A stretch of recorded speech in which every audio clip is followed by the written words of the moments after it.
নমস্কাৰ বন্ধু বান্ধৱীসকল, এই মুহূৰ্তত আপোনালোকলৈ লৈ আহিছোঁ এটি গুৰুত্বপূৰ্ণ ভিডিঅ'। বন্ধুসকল, এই ভিডিঅ'টোত আপোনালোকক অংগনবাড়ী কৰ্মী, মিনি কৰ্মী আৰু সহায়িকাৰ বাবে গুৰুত্বপূৰ্ণ কিছু তথ্য জনাম, যি তথ্যখিনি অতি সাম্প্ৰতিক কিছু ৰিলেটেড হ'ব। তথ্যখিনি আপোনালোকক জনাম দেশত কি পৰিস্থিতি চলি আছে, অংগনবাড়ী কৰ্মী সহায়িকাসকলৰ যি জ্বলন্ত সমস্যা, সেই সমস্যাসমূহক লৈ আচলতে ৰাজনীতি কোনে কৰিছে, অংগনবাড়ী দৰমহা নবঢ়াৰ আচল কাৰণ কি হ'ব পাৰে আপোনালোকক জনাম। ইয়াৰ বাবে মুখ্যমন্ত্ৰী কোৱাৰ দৰে চিটো দায়ী নেকি, চিটোৰ বাদেও এনে কোনো সংগঠন আছে নেকি যি অংগনবাড়ী কৰ্মী সহায়িকাসকলৰ সমস্যাখিনি সমাধান কৰিব পাৰে। এই সংক্ৰান্তত কিছু গুৰুত্বপূৰ্ণ তথ্য আপোনালোকক এই ভিডিঅ'টোত জনাব চেষ্টা কৰিম, আলোচনা কৰিবলৈ যত্ন কৰিম। মূল ভিডিঅ'টোলৈ অহাৰ আগতে আপোনালোকক জনাম সৰু এটা ৰিকুৱেষ্ট, এনেধৰণৰ ভিডিঅ'বোৰ নিতৌ পাবলৈ চেনেলটোলৈ নতুন আহিলে চেনেলটো ছাবস্ক্ৰাইব কৰি ল'ব। আহক বন্ধুসকল, আমি মূল ভিডিঅ'টোলৈ আগবাঢ়িছোঁ।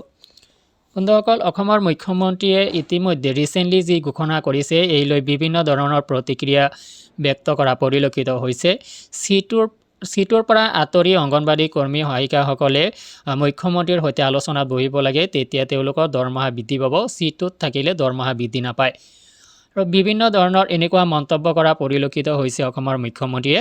আৰু ইয়াৰ পিছতে কিন্তু চিটোৰ কৰ্মকৰ্তাসকল কিন্তু জাঙুৰ খাই উঠিছে আৰু মুখ্যমন্ত্ৰীক বিভিন্ন ধৰণে সমালোচনা কৰা পৰিলক্ষিত হৈছে।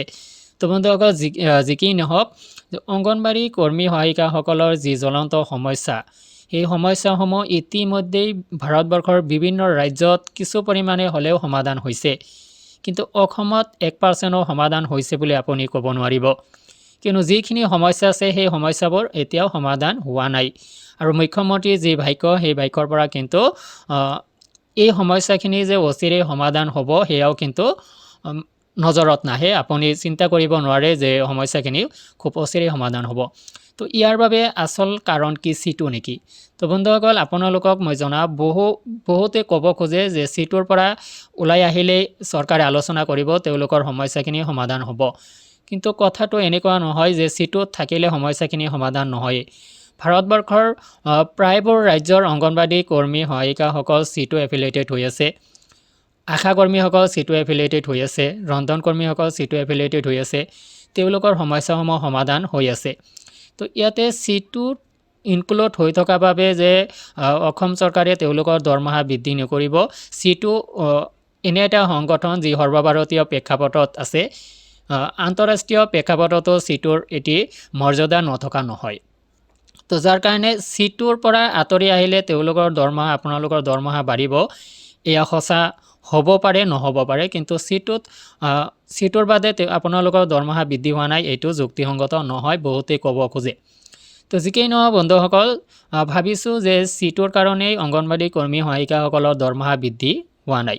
এইটো ছাপ'জ আমি খন্তেকৰ কাৰণে ধৰি ল'লোঁ, কিন্তু কথাটো হ'ল যে চিটোৰ বাদেও anganwadi all India anganwadi worker and association নামৰ সংগঠন আছে বুলি মই জানো, মোৰ দৃষ্টিগোচৰ হৈছে যে তেওঁলোকে চিটোত এফিলিয়েটেড হোৱা নাই।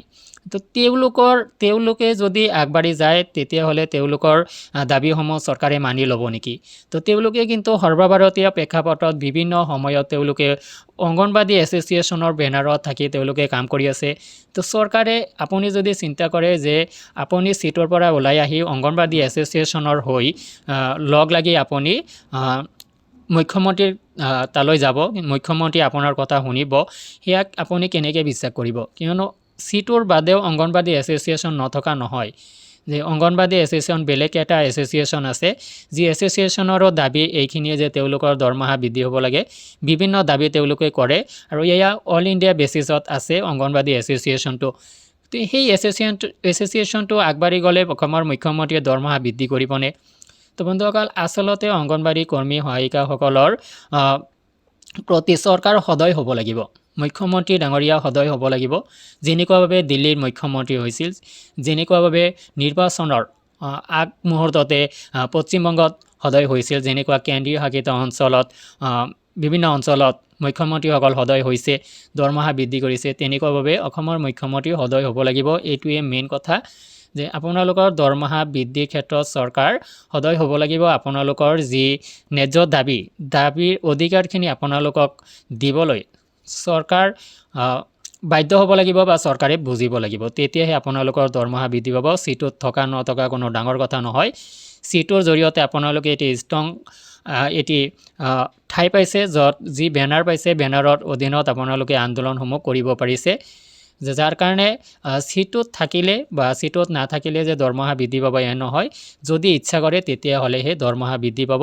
তো এই সংক্ৰান্তত আপোনালোকৰ যদি কিবা অভিমত আছে আপোনালোকৰ পৰা জানিব বিচাৰিম। আজিলৈ এৰিছোঁ, ধন্যবাদ।